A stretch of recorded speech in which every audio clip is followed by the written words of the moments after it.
Hello students, आज हम करेंगे डिपार्टमेंट अकाउंट्स के लास्ट 3 इलस्ट्रेशंस। इससे पहले हम डिपार्टमेंटल अकाउंट बनाना सीख चुके हैं, which is nothing except the division of single P&L account into separate column so that we get to know about separate profit और loss about each department.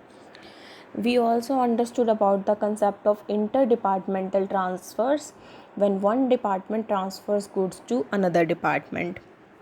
Illustration 7 is different from others in some aspects. In this, Department A will send to Department B at some profit. Department B will send some goods to Department C at some profit, and Department C will sell in the market. Let us see. Illustration 7. PK limited के पास 3 departments हैं, A, B और C. क्या information है हमारे पास में? Opening stock, direct material consumption, wages, closing stock और sales. अब देखो, सेल्स हैं सिर्फ C डिपार्टमेंट की. A और B की कोई सेल नहीं है, क्योंकि A इंटर डिपार्टमेंटल ट्रांसफ़र के थ्रू B को दे देता है, B इंटर डिपार्टमेंटल ट्रांसफ़र के थ्रू C को दे देता है. इसी तरह से C के पास में ओपनिंग स्टॉक है, क्लोजिंग स्टॉक है और सेल है. C लेता है B से और C का क्लोजिंग स्टॉक है, और C बाहर से परचेज़ नहीं करता है, कोई डायरेक्ट मटेरियल नहीं खरीदता है, ना ही कोई वेजेस पे करता है. हर एक stock of each department is valued at cost to the department concern. आप अपने पास में वो अपना कॉस्ट पे डिटरमाइन करते हैं. जब डिपार्टमेंट A B को ट्रांसफ़र करता है तो कॉस्ट के अंदर 50% प्रॉफिट जोड़ के देता है. जब डिपार्टमेंट B डिपार्टमेंट C को देता है तो उसमें कॉस्ट के अंदर 10% प्रॉफिट जोड़ के देता है, कॉस्ट प्लस 10%. ठीक है. Other expenses, salary, printing and stationery, rent, interest paid और डेप्रिसिएशन. इन एक्सपेंसेस को डिपार्टमेंटल ग्रॉस प्रॉफिट की रेशो में बांटना है. Opening figures of reserves for unrealised profits on departmental stocks are B 1000 and C 2000. अब अनरियलाइज्ड प्रॉफिट क्या होता है? देखिए, डिपार्टमेंट A डिपार्टमेंट B को माल दे रहा है प्रॉफिट जोड़ के, B C को दे रहा है प्रॉफिट जोड़ के. अब C के पास अगर सारा माल ना बिके, ठीक है, अब A ने तो अपना प्रॉफिट मान लिया, B ने भी अपना प्रॉफिट मान लिया. C के पास सारा माल ना बिके तो क्या वो प्रॉफिट असल में प्रॉफिट हुआ? नहीं हुआ. क्लोजिंग स्टॉक के अंदर वो जितना भी हिस्सा प्रॉफिट का जुड़ा हुआ है, that is known as unrealised profit. हमें उसकी कैलकुलेशन करके निकालना पड़ेगा और उसको प्रॉफिट में से लेस करना पड़ेगा. ठीक है. और जो ओपनिंग स्टॉक दे रखा है, ये मतलब पिछले साल का है, कि पिछले साल क्लोजिंग स्टॉक बचा था, उसके बेसिस पे अनरियलाइज्ड प्रॉफिट थे डिपार्टमेंट B का 1000 और डिपार्टमेंट C का 2000, यानी कि टोटल 3000 जो है शुरुआत में अनरियलाइज्ड प्रॉफिट था. इस साल मान लेते हैं कि हम वो बिक गया, ओपनिंग स्टॉक था कुछ ना कुछ, इस साल हमने मान लिया कि वो बिक गया है और वो रियलाइज़ हो गया है, इसलिए दिया है ये हमें departmental trading and P&L account बनाना है. देखिए, to opening stock, to direct materials, to wages, अभी तक सब ठीक है. इधर क्रेडिट साइड इधर है टू इंटरनल ट्रांसफ़र और बाय इंटरनल ट्रांसफ़र. इसका भी देखते हैं. बाय सेल डिपार्टमेंट C की है 34,000. ठीक है. इसके अलावा क्या है? बस अब हम यही देखते हैं कि इंटरनल ट्रांसफ़र्स की अमाउंट कितनी है. डिपार्टमेंट A के पास जितना होता है वो सब B को दे देता है. अब A के पास कितना है ये देखो. ओपनिंग स्टॉक था 3000, डायरेक्ट मटेरियल और लगाए 8000 और वेजेस पे की 5000. तो टोटल इन्होंने कितना कर लिया? 3 + 8 11 + 5 16. उसमें से क्लोजिंग स्टॉक बचा हुआ है 4. तो 12,000 का इनके पास में माल है, और वो 12,000 का माल इनको ये किसको देंगे? डिपार्टमेंट B को. प्रॉफिट जोड़ेंगे 50% अपना. ठीक है. टोटल कितनी कॉस्ट का माल इनके पास है? 12,000. समझ आई ना? Opening stock plus direct materials plus wages, ये सब के थ्रू उन्होंने बनाया है, माइनस क्लोजिंग स्टॉक जो इन्होंने बचा रखा है, B ने नहीं लिया है. तो 3 + 8 11 + 5 16 -4 12,000 का माल इन्होंने B को दिया है, लेकिन कौन सी वैल्यू पे दिया है? Plus 50% of cost. 50% of cost यानी कि 50% ऑफ दिस 12,000. ठीक है। 12,000 का 50% करोगे तो कितना आएगा आपके पास में, 6,000 आएगा। तो ये इसका मतलब कितना हो गया, डिपार्टमेंट ए ने डिपार्टमेंट बी को दिया है 18,000 का माल, ठीक है। तो डिपार्टमेंट बी ने लिखा to internal transfer as a purchase, department A ने क्रेडिट में लिखा by internal transfer as a sale. अब देखो डिपार्टमेंट बी का कितना बनता है। अब डिपार्टमेंट बी के पास कितना माल हो गया, 4, 12, 10, 18, ठीक है। 18 का ए से लिया है, वो भी अब बी का है। तो 4 + 12 16 + 10 26 + 18 44,000 हो गया। क्लोजिंग स्टॉक बचा हुआ है 14, बैलेंस हो गया 30,000। तो 30,000 की कॉस्ट का माल ये देंगे डिपार्टमेंट सी को, लेकिन कैसे देंगे, 10% ऑन कॉस्ट प्रॉफिट जोड़ के। 30,000 का 10% कितना हो जाएगा, 3,000। तो इसका मतलब हम 30,000 के अंदर जोड़ेंगे 3,000। तो डिपार्टमेंट बी ने डिपार्टमेंट सी को जो माल दिया उसकी क्या वैल्यू लगाई, 33,000। तो to internal transfer, department C जो अपने डेबिट में लिखेगा 33,000 और जो डिपार्टमेंट बी अपने क्रेडिट में लिखेगा 33,000। ये थी एक मेन समझने की बात। डिपार्टमेंट ए ने जितना बनाया क्लोजिंग स्टॉक रख के, बाकी प्रॉफिट जोड़ के बी को दे दिया जिसकी वैल्यू लग गई 18। डिपार्टमेंट बी ने जितना बनाया क्लोजिंग स्टॉक बचा के, बाकी 10% प्रॉफिट जोड़ के दे दिया डिपार्टमेंट सी को। और डिपार्टमेंट सी के पास में एक तो आ गया यहाँ से ओपनिंग स्टॉक था, डायरेक्ट मटेरियल डिपार्टमेंट सी का कोई है नहीं, वेजेस है नहीं, इंटरनल ट्रांसफ़र के थ्रू उन्होंने बी से लिया 33,000। क्रेडिट साइड में है उनकी सिर्फ सेल्स और क्लोजिंग स्टॉक, बाकी आ गया ग्रॉस प्रॉफिट। तो तीनों डिपार्टमेंट का ग्रॉस प्रॉफिट 6, 3 और 3। तो रेशो क्या हो गई इनकी, 2:1:1। इस रेशो के अंदर हमने सभी एक्सपेंसेस को बांटना है। सैलरी 2,000 थी, 2:1:1 कर दिया। प्रिंटिंग एंड स्टेशनरी 2:1 में बांट दिया, रेंट को 2:1 में बांट दिया, इंटरेस्ट को 2:1 में बांट दिया और डेप्रिसिएशन को भी 2:1 में बांट दिया, क्योंकि कह रखा था कि सभी एक्सपेंसेस को डिपार्टमेंटल ग्रॉस प्रॉफिट की रेशो में बांटना है। क्रेडिट साइड में बच गया ग्रॉस नेट लॉस। तीनों ही डिपार्टमेंट्स का नेट लॉस हुआ है 2,000, 1,000 और 1,000, टोटल लॉस हो गया 4,000। अब देखते हैं अनरियलाइज्ड प्रॉफिट।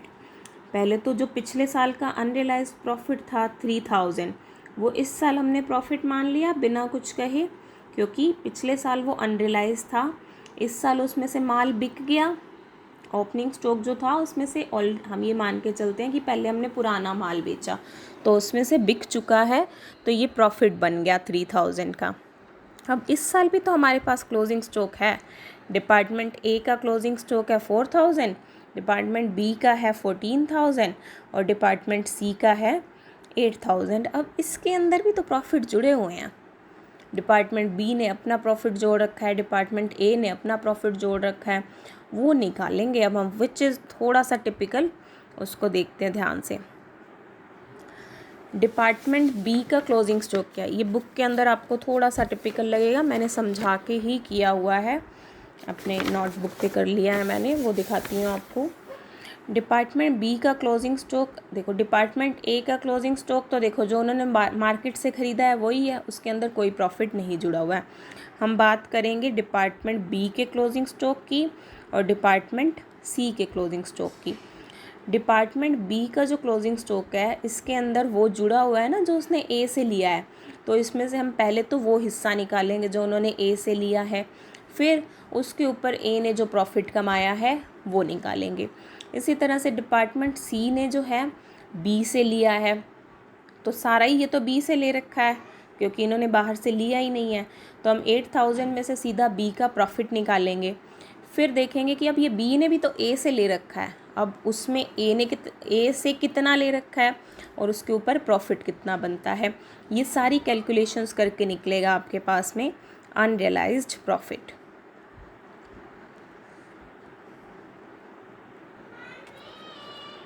ये देखिए मैं अपनी नोटबुक दिखा रही हूँ आपको। डिपार्टमेंट बी का क्लोजिंग स्टॉक है 14,000। स्लो करूँगी ताकि ब्लर ना हो। 14,000 क्लोजिंग स्टॉक है। अब डिपार्टमेंट बी जो है माल लेता है डिपार्टमेंट ए से और मार्केट से, कुछ माल ले लेता है मार्केट से और कुछ माल लेता है डिपार्टमेंट ए से। अब जो माल डिपार्टमेंट ए से लिया है उसने ऑलरेडी 50% प्रॉफिट जोड़ रखा है, ठीक है। तो क्या करेंगे हम, इस 14,000 में पहले तो वो निकालेंगे कि ए का कितना हिस्सा है उसके अंदर। If the closing stock, in this closing stock we will have to calculate share of stock procured from department A। कैसे निकालेंगे, 14,000 इंटू 18,000 डिवाइड, अब ये 18,000 क्या है, जो टोटल इंटरनल ट्रांसफ़र था ना, जो बी ने टोटल ए से लिया है वो है 18,000। और बी ने वैसे कितना था, बी का ये था ओपनिंग स्टॉक और ये था डायरेक्ट मटेरियल कंज्यूम्ड या वेजेस। ऐसा ओपनिंग स्टॉक नहीं ऐड करेंगे बेटा, सॉरी, डायरेक्ट मटेरियल कंज्यूम्ड और वेजेस प्लस इंटरनल ट्रांसफ़र। इस तरह से क्या हो जाएगा, ये 14,000 का वो हिस्सा निकल जाएगा जो इन्होंने ए से ले रखा है। ये आया 6,300। तो 14,000 जो क्लोजिंग स्टॉक है उसके अंदर 6,300 का माल ऐसा है जो इन्होंने डिपार्टमेंट ए से लिया है। डिपार्टमेंट ए ने अपना प्रॉफिट कितना जोड़ा हुआ है, 50% ऑन कोस्ट।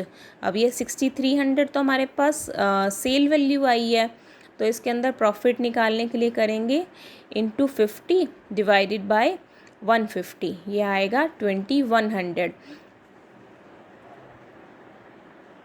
तो अनरियलाइज्ड प्रॉफिट कितना है इसके अंदर, 2,100। इस 14,000 के क्लोजिंग स्टॉक के अंदर अनरियलाइज्ड प्रॉफिट है 2,100। हो गया डिपार्टमेंट बी का। इसके बाद डिपार्टमेंट सी का क्लोजिंग स्टॉक देखो। डिपार्टमेंट सी का क्लोजिंग स्टॉक था 8,000। अब डिपार्टमेंट सी कहीं बाहर से नहीं लेता है, सिर्फ डिपार्टमेंट बी से लेता है। डिपार्टमेंट बी ने इसके अंदर जोड़ा हुआ है 10% प्रॉफिट, ठीक है, 10% प्रॉफिट ऑन कोस्ट। पहले तो वही अलग कर देंगे, कितना करेंगे, 8,000 इंटू 10/110, ये आएगा 727। इसका मतलब बी को ही इसकी कॉस्ट कितनी पड़ी थी, 8,000 माइनस 727, 7,273। बी डिपार्टमेंट के लिए इसकी कॉस्ट कितनी थी, 7,273। अब बी का प्रॉफिट तो घट गया, इसमें से 727 आ गया।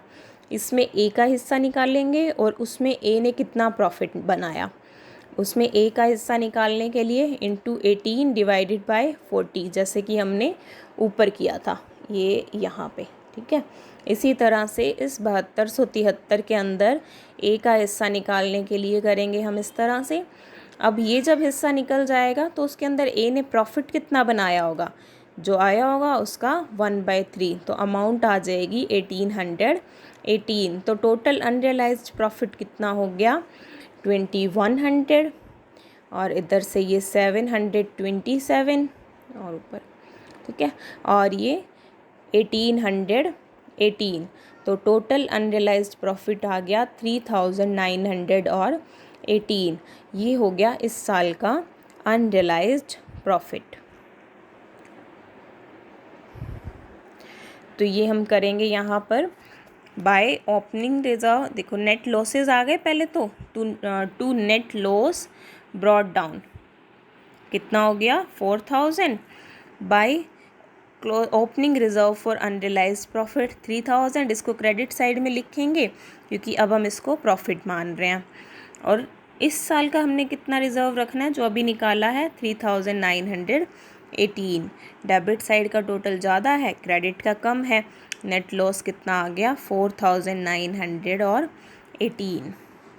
बाकी बुक के वर्किंग नोट भी देख लो।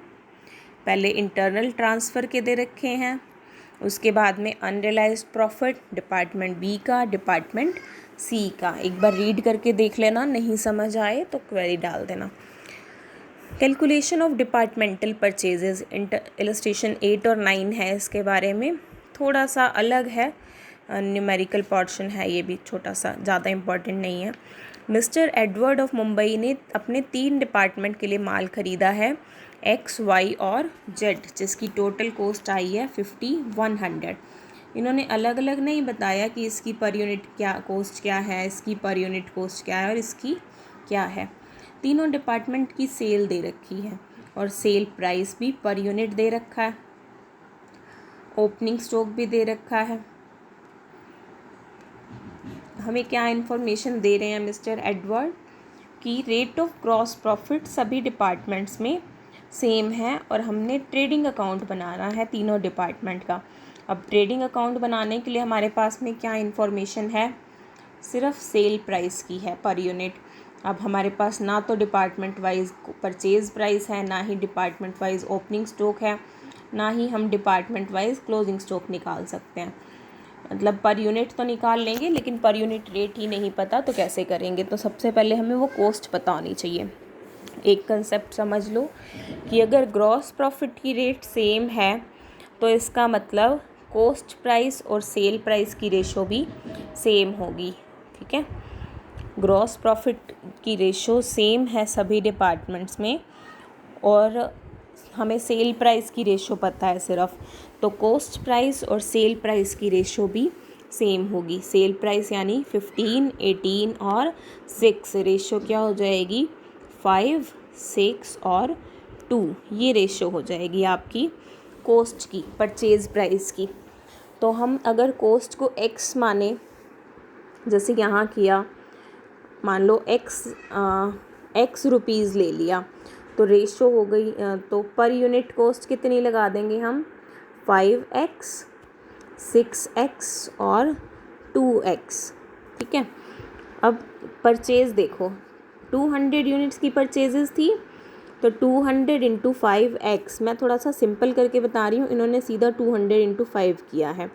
तो 200 into 5x is equal to 1000x, 1400 into 6x is equal to 8400x, 400 into 2x is equal to 800x, total हो गया 10200x।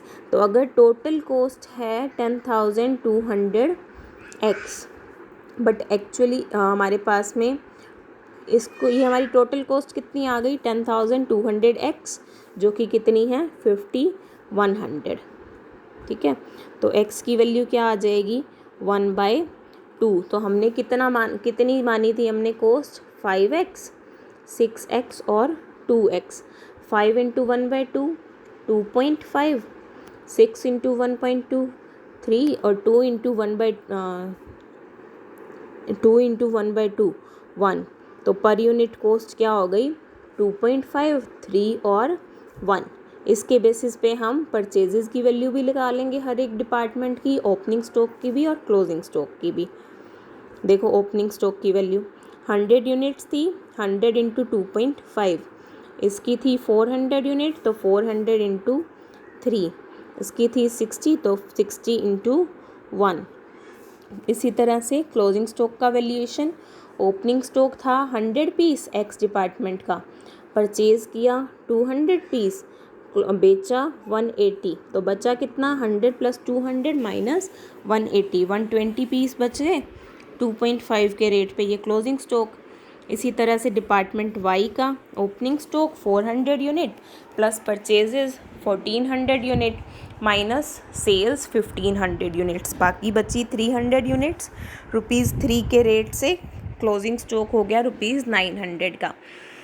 डिपार्टमेंट जेड का पर opening stock 60 piece, purchases 400 piece 460, sale out हो गई 450 pieces, बाकी बची 10 यूनिट्स, ₹1 के rate से क्लोजिंग स्टॉक हो गया ₹10 का। इन सब के बेसिस पे ट्रेडिंग अकाउंट देखिए, 2 ओपनिंग स्टॉक अभी जैसे वैल्यू निकाली है, 2 परचेजेस पर यूनिट के हिसाब से, बाय सेल्स दे रखी हैं कितने यूनिट बेची हैं और कितना पर यूनिट रेट है, बाय क्लोजिंग स्टॉक बैलेंस आ गया ग्रॉस प्रॉफिट। इतना ही करना था हमने। सिमिलर है इलस्ट्रेशन 9, डिपार्टमेंट ए का परचेज, ओपनिंग स्टॉक और क्लोजिंग स्टॉक की यूनिट्स दे रखी हैं और सेल प्राइसेस दे रखे हैं अब opening stock, purchase, opening stock और क्लोजिंग स्टॉक है, तो सेल की यूनिट्स निकालनी पड़ेंगी हमें। कैसे? Opening stock plus purchases minus closing stock करके। बाकी हमें वैसे ही तो सेल प्राइस की रेशो दे रखी है। सिमिलर होगा इसका सारा काम जैसे इलस्ट्रेशन नंबर 8 में किया है। आप खुद ट्राई करेंगे, अगर कोई प्रॉब्लम आएगी तो फिर हम कल डिस्कस करेंगे। That is all about this lecture. In case of any query, you can ask me. Thank you.